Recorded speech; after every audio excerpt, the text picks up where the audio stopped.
این درخت سیب نشانه از 10,000 درخت 12 ساله باغ ملی فرخار است.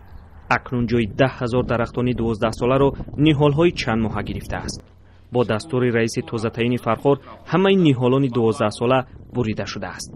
رئیس فرخار در نصف شدن درختان 12 ساله حکومت را گناهکار می‌داند. 100% айби ҳукумат ягон каса вобаста накарагӣ, ягон кас нигоҳбин накарагӣ, як шаҳрванд ҳамунҷо зиндагӣ кара, ҳамун маҳсулотша фурӯхта 10 сола дарахте ки имрӯз ба зебтарин мо суратоша гирифтем, ба пуррагӣ вайрон кара, камда аз нав шинондем. Дарахт оё об набошад 10 сола мешавад? ҳосил метавад? Мана шумо ҳам савол кӣ? Айби кӣ? Айби ҳукумат. تا تابستان سال 2020 درختان باغ ملی فرخار میوه میداد.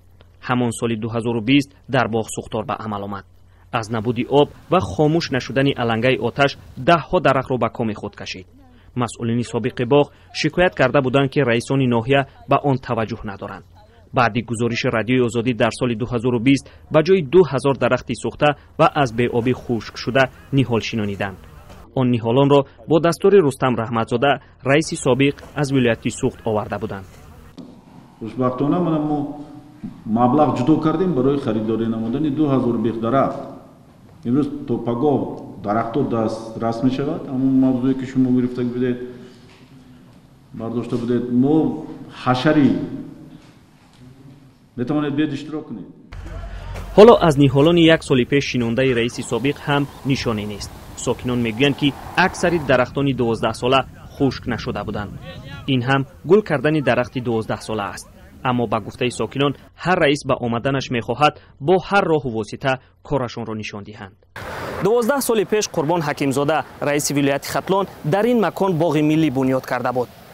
در این 12 سال از آن باغ ملی دیگر نشانی نمانده است.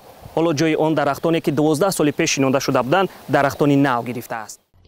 اکنون رئیس فرخار اقرار می شود که برای نیست کردن و دوباره به مبلغ بودجه برقرار کردن باغ آنها گناهکارند. گناهی که هر رئیس نمیخواهد آن را به گردن گیرد. айби мо ҳаст ки мо имрӯз қурбонӣ накардем, аз нав мо барқарор кардем, музи як одама вобаста кардем, музди маошу вайша гуфтугузор кардем, нигоҳ мекунем. مساحت باغ ملی ناحیه فرخار 20 گکتار را تشکیل می‌دهد. در این 20 گکتار تا چند ماه پیش 10,000 درخت میوه دهنده بود.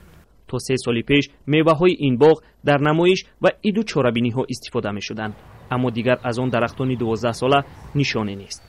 اکنون برای استفاده میوه‌های این باغ در چاره‌بینی‌ها باید چند سال دیگر را انتظار شد. محمود جان احمدزاده، آزادی، فرخار.